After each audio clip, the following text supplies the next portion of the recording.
আজ জিলকত মাসের প্রথম বৃহস্পতিবার দিন অথবা রাত্রে আল্লাহ সুবহানাহু ওয়া তাআলার এই দুটি শক্তিশালী নাম যদি আপনারা 15 বার পড়েন, আল্লাহ তাআলা আপনাদেরকে অল্প দিনের ভিতরে ধনী সম্পদশালী বানিয়ে নেবেন।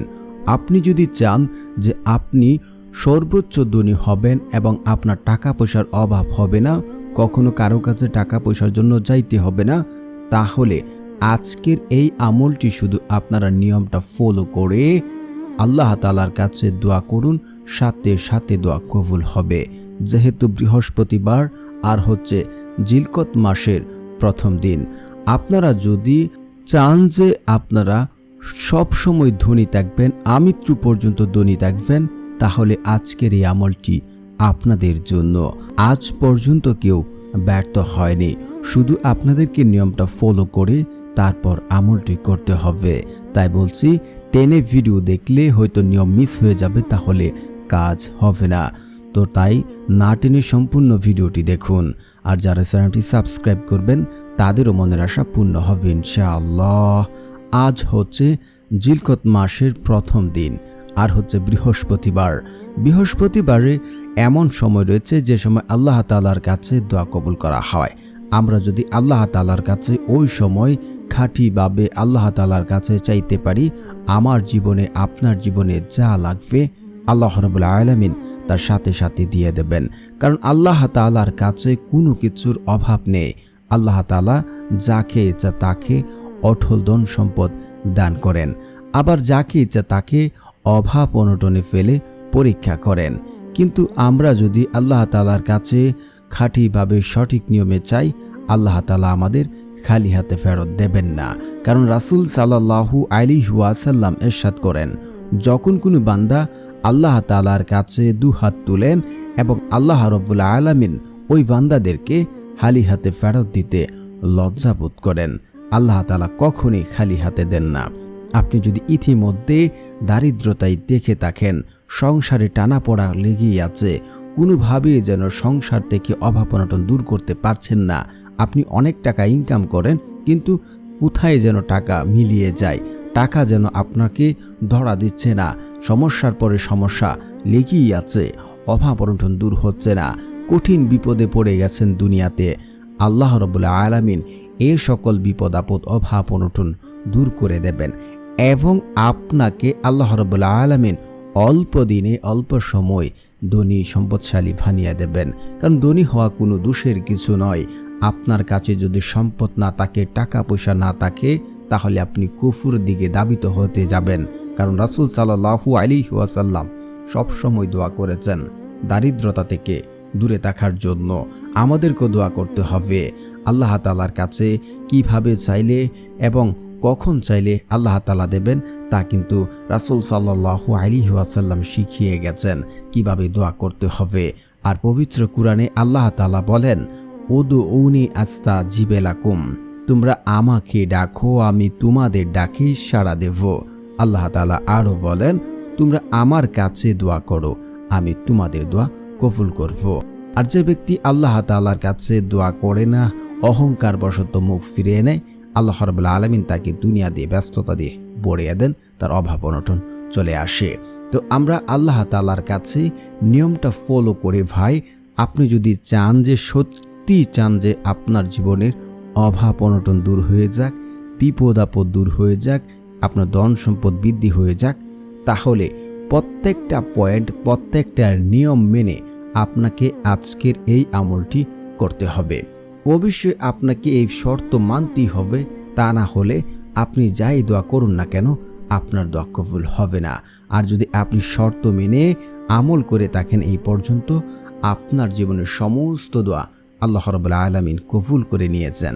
তাহলে অনেকেই বলবেন, তাহলে জীবনে তো অনেক কিছু চাইলাম, আল্লাহ তাআলার কাছে অনেকবার বললাম, কই আমরা তো পেলাম না। আপনাদেরকে বলতে চাচ্ছি, আপনি যদি শর্ত মেনে থাকেন, নিয়ম মেনে আমল করে থাকেন, আপনার দোয়া কবুল হয়েছে। মানে দোয়া তিনভাবে এক পদ্ধতিতে দোয়া কবুল করা হয়, মানে তিনটা থেকে যে কোনো একটা হবেই হবে। হয়তো আপনি যা চাচ্ছেন আপনার দোয়া সরাসরি তা কবুল হয়ে যাচ্ছে, তা আপনাকে দিচ্ছে, যেমন টাকা পয়সা ধন সম্পদ যাই চাচ্ছেন না কোনো আল্লাহ তাআলার কাছে আল্লাহ সরাসরি আপনাকে তা দিয়ে দিচ্ছেন। নয়তোবা আপনার জীবনে বড় কোনো সমস্যা হতো, আপনার বড় কোনো অসুস্থতা, আপনার স্ত্রীর, আপনার এই দোয়ার কারণে আল্লাহ রাব্বুল আলামিন এই সকল বিপদ আপদ থেকে বাঁচিয়ে রাখেন। তৃতীয়ত হচ্ছে আপনি আমল করছেন, দোয়া করছেন, আল্লাহ রাব্বুল আলামিন আপনাকে দুনিয়াতে দিল না, বিপদ আপদ কাটলো না, কিন্তু সেটা আখিরাতের জন্য রেখে দিলেন। যখন কেউ কারো কাছে আসবে না, যখন কেউ কাউকে চিনবে না, ওই কঠিন মুহূর্তে এই দোয়া আমাদের জন্য কাজে আসবে। তো দোয়া কখনোই বিফলে যায় না।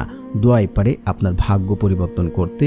অন্য কোনো পদ্ধতি, অন্য কোনো ওয়ে নিয়েছে আপনার ভাগ্য পরিবর্তন করতে পারে। তো দোয়া করতে হবে আপনাদেরকে। এখন কথা হচ্ছে তাহলে শর্তগুলো কি এবং নিয়মগুলো কি? শর্ত হচ্ছে আপনাকে 5 ওয়াক্ত নামাজ আদায় করতে হবে, কারণ যে ব্যক্তি 5 ওয়াক্ত নামাজ আদায় করে আল্লাহ রাব্বুল আলামিন ওই ব্যক্তির জীবনের অভাব অনটন দূর করে দেন, রিজিকের সমস্যা দূর করে দেন। দ্বিতীয়ত হচ্ছে আপনাদের অবশ্যই হালাল খাবার খেতে হবে, কারণ যে ব্যক্তি হারাম খাবার খায় ওই ব্যক্তির দোয়া আল্লাহ তাআলা কখনোই কবুল করেন না। তৃতীয়ত হচ্ছে পিতামাতার অবাধ্য সন্তান আল্লাহ রাব্বুল আলামিন কখনোই কবুল করেন না। আপনি যদি চান যে আপনার দোয়া দ্রুত কবুল হোক, তাহলে পিতামাতার সাথে ভালো আচরণ করুন। চতুর্থত হচ্ছে যে ব্যক্তি আত্মীয় সম্পর্ক চিহ্নিত করার দোয়া করে, আপনি দোয়াতে বলছেন আমি অমুককে দেখতে চাই না, তার সাথে সম্পর্ক রাখতে চাই না, এমন কথাবার্তা বললে আপনার দোয়া কখনোই কবুল করা হবে না। সর্বশেষ হচ্ছে যে ব্যক্তি তাড়াহুড়া করে, আপনি এখন আমল করছেন কেন ফলাফল পেলাম না, এমন কথাবার্তা বললে আপনার দোয়া কবুল হবে না। আপনাকে ধৈর্য ধরতে হবে, কখন দিলে ভালো হবে, কি দিলে ভালো হবে, সেটা আমার থেকে আপনার থেকে আল্লাহ তাআলাই ভালো জানেন। এই তো গেল শর্ত। তারপরে হচ্ছে কিভাবে আজকের এই আমলটি করবেন। তো আজকের এই আমলটি করার জন্য আপনারা দিনে বা রাত্রে যে কোনো সময় করেন, আর সবচেয়ে বেটার হচ্ছে আজকের রাত্রে যদি আপনারা আমল করেন, আল্লাহ তাআলা কিন্তু আমাদেরকে রাত্রে এসে ডাকতে থাকে, কার কি লাগবে, কার কি প্রয়োজন হবে। তাহাজ্জুদের সময় আমরা উঠে আল্লাহ তাআলা ওই ডাকে সাড়া দেবে এবং আল্লাহ তাআলার কাছে দোয়া করব। আপনারা প্রথমে উত্তম রূপে উজু করবেন। উজু করে এসে জায়নামাজ বিছিয়ে 2 রাকাত, 4 রাকাত, 8 রাকাত, 12 রাকাত, আপনার যত রাকাতে ভালো লাগে নফল নামাজ, তাহাজ্জুদের নামাজ পড়ে নেবেন। পড়ে আপনারা আল্লাহ তাআলার কাছে দোয়া করার আগে এটি আপনাকে ভাবতেই হবে যে আমার দোয়া আল্লাহ তাআলা কবুল করবেন, আমি যা চাচ্ছি আল্লাহ তাআলা আমাকে তা দেবেন, আমার দোয়া কবুল হবে। আমি আল্লাহর কসম করে বলছি, আপনি যদি এমনটা ভাবতে পারেন, এমন পরিকল্পনা করতে পারেন, আপনার দোয়া 100% নিশ্চিত থাকেন দোয়া কবুল হবে। কারণ একটি হাদিস এমন আছে, বান্দা আল্লাহর প্রতি যেমন ধারণা রাখেন আল্লাহ ঠিক তার সাথে তেমন আচরণ করে থাকেন। অবশ্যই আপনারা বিশ্বাস করবেন, একিনের সাথে কায়ুমনোবাক্যে কান্নাকাটি করে 2 চোখের পানি ফেলে তারপর আল্লাহ তাআলার কাছে চাইতে হবে। কারণ আপনারা যখন কান্নাকাটি করে চাইবেন, আল্লাহ তাআলার আরশ কাঁপতে থাকে, আর আপনার দোয়া আপনার 2 চোখের পানি জমিনে পড়ার আগে আপনার দোয়া কবুল করে নেবেন। সুবহানাল্লাহ। অবশ্যই আপনারা কান্নাকাটি একিন এবং বিশ্বাসের সাথে আমলটি করবেন।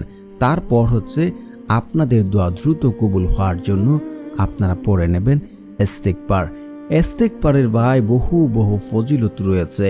যে ব্যক্তি ইস্তিগফার পড়ে, আল্লাহ রাব্বুল আলামিন ওই ব্যক্তির জীবনের অভাব অনটন, দুঃখ কষ্ট, দারিদ্রতা, সে যদি কঠিন বিপদে পড়ে, যে বিপদ থেকে উদ্ধার হওয়ার কোনো পথ খুঁজে পাচ্ছে না, এবং আল্লাহ তাআলা ওই ব্যক্তিকে এমন জায়গা থেকে, এমন উৎস থেকে রিজিক দান করবেন যা সে কোনোদিন চিন্তা করেনি, কল্পনাও করেনি।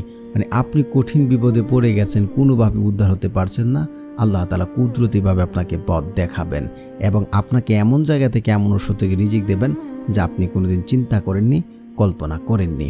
অবশ্যই আপনারা 121 বার বা আপনার 1000 বার, যতবার ভালো লাগে আপনারা রাত্রে ইস্তিগফার পড়বেন।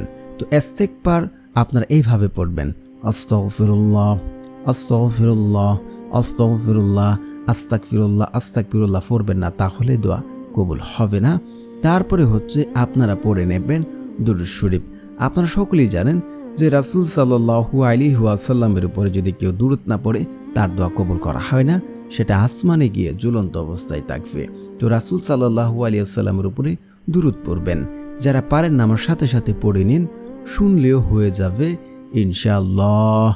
আল্লাহুম্মা সাল্লি আলা মুহাম্মাদ ওয়া আলা আলি মুহাম্মাদ কামা সাল্লাইতা আলা ইব্রাহিম ওয়া আলা আলি ইব্রাহিম ইন্নাকা হামিদুম মাজিদ। আল্লাহুম্মা বারিক আলা মুহাম্মাদ ওয়া আলা আলি মুহাম্মাদ কামা বারাকতা আলা ইব্রাহিম ওয়া আলা আলি ইব্রাহিম ইন্নাকা হামিদুম মাজিদ। তারপরে হচ্ছে আপনারা পড়ে নেবেন সূরা ফাতিহা একবার। বিসমিল্লাহির রহমানির রহিম, আলহামদুলিল্লাহি রাব্বিল আলামিন, আর রহমানির রহিম, মালিকি ইয়াউমিদ্দিন, ইয়াকা না'বুদু ওয়া ইয়াকা নাস্তাঈন, ইহদিনাস সিরাতাল মুস্তাকিম, সিরাতাল্লাযীনা আন'আমতা আলাইহিম গায়রিল মাগদুবি আলাইহিম ওয়ালাদ-দাল্লিন, আমিন। তারপরে হচ্ছে আপনারা পড়ে নেবেন সূরা ইখলাস 10 বার। বিসমিল্লাহির রহমানির রহিম, কুল হুয়াল্লাহু আহাদ, আল্লাহুস সামাদ, লাম ইয়ালিদ ওয়া লাম ইউলাদ ওয়া লাম ইয়াকুল লাহু কুফুয়ান আহাদ। তারপর হচ্ছে আপনারা এই দুটি নাম 15 বার পড়ে নেবেন। তো প্রিয় বন্ধুরা, যারা এই চ্যানেলটি সাবস্ক্রাইব করবেন তাদের মনের আশা পূর্ণ হবে ইনশাআল্লাহ। আল্লাহ সুবহানাহু ওয়া তাআলার সেই শক্তিশালী প্রথম নামটি হচ্ছে ইয়া ওয়াহাবু, ইয়া ওয়াহাবু, ইয়া ওয়াহাবু। তারপরে আপনারা পড়ে নেবেন আল্লাহ সুবহানাহু ওয়া তাআলার এই শক্তিশালী নামটি ইয়া মালিকু, ইয়া মালিকু, ইয়া মালিকু। তারপর একহীন এবং বিশ্বাস রেখে আল্লাহ তাআলার কাছে দোয়া করুন। আল্লাহ কসম করে বলছে আপনার দোয়া কবুল হবে, যা চান তা পাবেন। অল্প দিনে আপনি ধনী সম্পদশালী হয়ে যাবেন। বিশ্বাস রেখে আমলটি করুন। যারা আমলটি করছেন কমেন্টে লিখুন এবং সকলেই বলুন আমিন, আমিন, আমিন।